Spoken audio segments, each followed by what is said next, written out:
Hi guys, you better Glasgow here. Welcome back to my channel.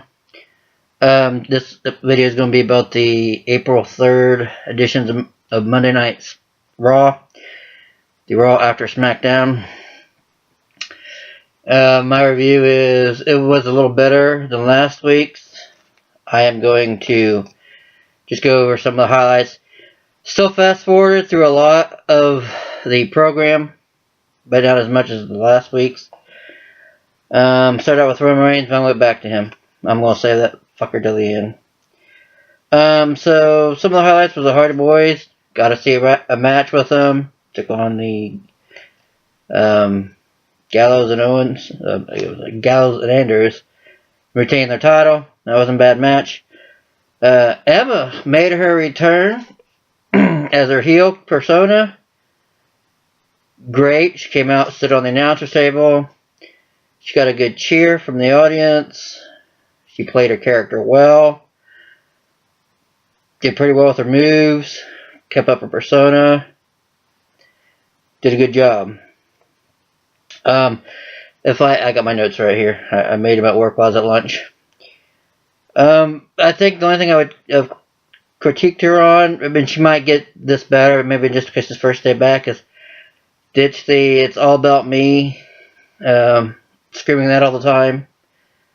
Turn that down a bit, rather than and then follow what I suggested in my other video. Go check that out. And a storyline with Emma. Kurt Angle became the GM. He's taken her over for Stephanie, who they're running with an injury. Got to look up if that injury is real or maybe she's pregnant. You know, because Vince McMahon came back out, announced that he was a new Kurt Angle's the new GM because Stephanie was going to be out for a little while. So this could have tied in with my Undertaker storyline for a final match. More on that later.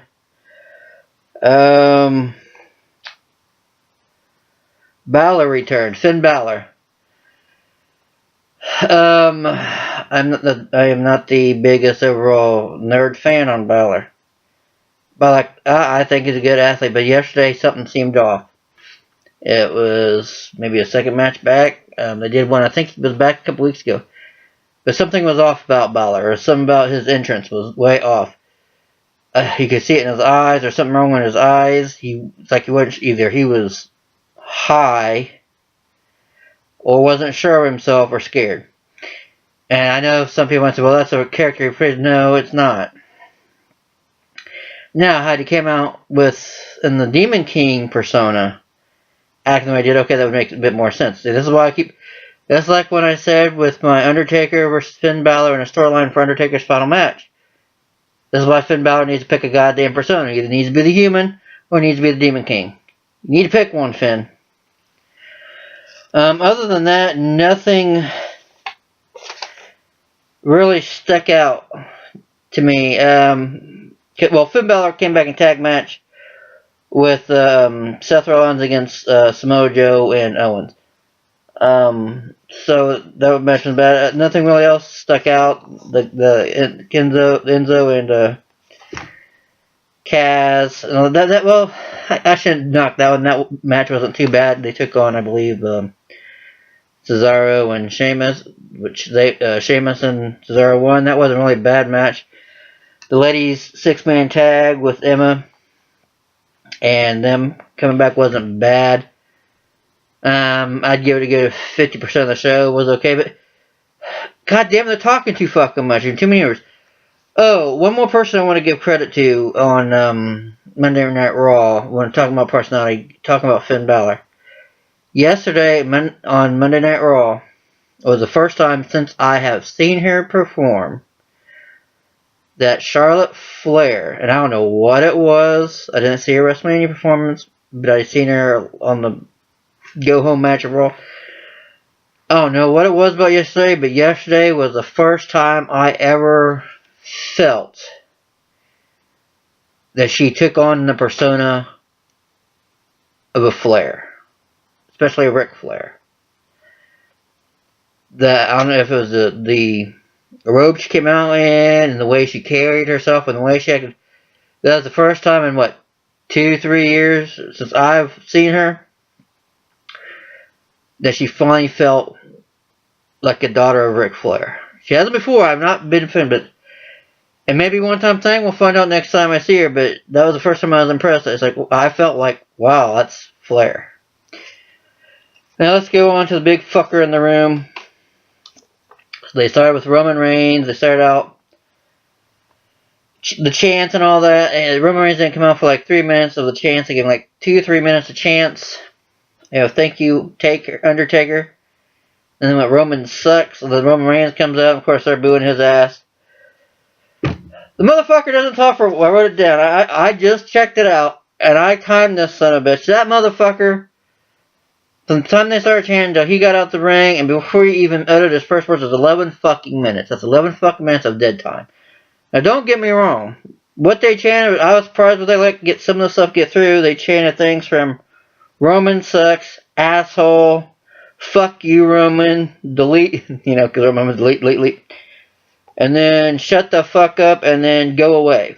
Now, I understand you want to get heat on Roman, and that's good heat, but this is why he was a bad choice for the fucking final match of The Undertaker. And I told you guys this, that he was a bad fucking choice. He doesn't talk, he doesn't know how to perform, he doesn't know how to run heel.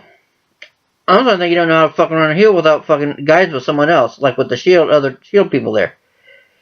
He doesn't hold the anger look. He chucks out a couple smiles, and I'm not talking like, oh, he cracks my heart, oh, he's gonna be ha ha ha. I got you, I'm no.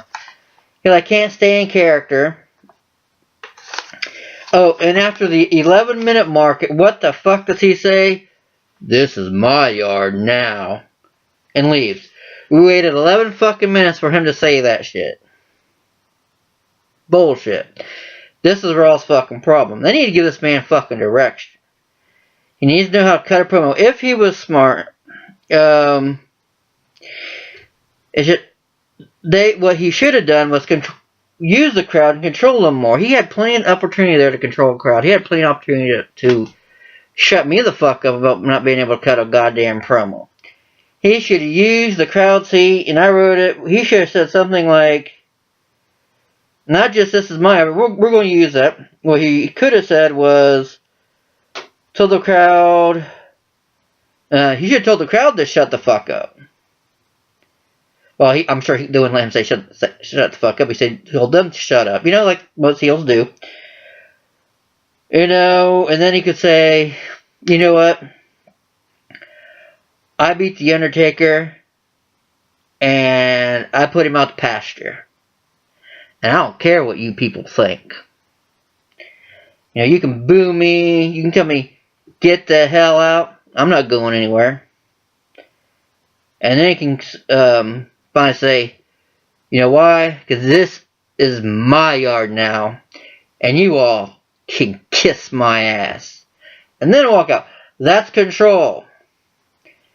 That's how you can start turning him to a heel. Because just a fucking match ain't going to turn him heel. I mean, people are going to fucking hate him for beating The Undertaker. But that just shows you he has no way to. He doesn't know what the fuck he's doing. He doesn't know how to run. If he ain't in there just smacking the shit out of somebody and going home and going for it, he don't know what the fuck to do. And he's been there long enough. He should learn how to fucking cut a promo by now. And this is why. And then he got, like Lesnar, he can't cut a promo worth a fucking shit. So who does he have? He has Paul fucking Heyman. Get fucking Roman Reigns a fucking manager. Have Colin. I know they don't like him, but Jim fucking Cornette, goddamn, at least he'd be able to cut a goddamn promo. Reigns can't cut a promo, okay? Don't make him fucking cut the promo. Get him a fucking manager to cut a promo. There you go. See, this is why it's shit like this that has me saying that Roman Reigns ain't gonna be able to do shit with this win. That's why it was a waste for The Undertaker to face him. Now, with Kurt Angle being the general manager, if he's still healthy enough, you could have done a storyline with The Undertaker. Make Kurt Angle face him. I probably won't do a storyline on that. Could have done Finn Balor. Check out my Finn Balor storyline with The Undertaker making a final match. John Cena, Jesus Christ, there's going to be a final match. Fucking John Cena could have done it. Then he could have said he got, since he's going off to do a movie, he said he was so tired from facing The Undertaker, he had to go take time off to go do a movie, and he had to take a couple months to heal. That would have made fucking sense. He had Triple H. I just did my Triple H storyline with taking on The Undertaker for a final match just yesterday. It's a bit long, sorry, but that's why I didn't get to reviewing this one because it was so late last night by the time I got it up. But yeah, that's my review. Raw still needs a lot of fucking work. I'm going to be watching SmackDown tonight. We'll also see how that will do. We also found out from Vince that I think it's next week or the week after they're going to do another superstar shakeup. It's basically another draft. They're going to redraft everyone. I don't know. Right now, Raw. If I was a SmackDown superstar, I'd be fucking scared to death to get a Raw because they can't fucking do shit. If I was a Raw superstar, I hope I get drafted to SmackDown because they do way better. Oh, they have been. I watched Raw way more than SmackDown way more than Raw. At least SmackDown's putting forth the storylines. Same with the fucking women's division. Jesus, if I was a woman, Jesus, I'd be afraid to go to Raw. They don't do nothing with the women. I don't think. So, we'll see. I think Emma should go to SmackDown because they could use her talent more. They'd let her grow. If she can stay in Raw, she could fuck. Well, Stephanie's not there now, so she can't fuck with Stephanie. But yeah, Raw still did better last night. Still, God, did a lot of fuck up still, and they still need a lot of fucking help. Hopefully, with Kurt Angle there, we can get a little bit better. I mean, I know he's just a general manager. He just helps out somewhat. I don't know if he does all the booking, but God, hopefully he does a little better. We'll find out. Well, that's it for this video. What do you guys think? Did you like Raw last night? Do you agree with me? You know, go down below, like, comment, and subscribe. Doesn't cost you anything, just a little bit of time. Alright, as always, you guys take care, and I'll see y'all next time.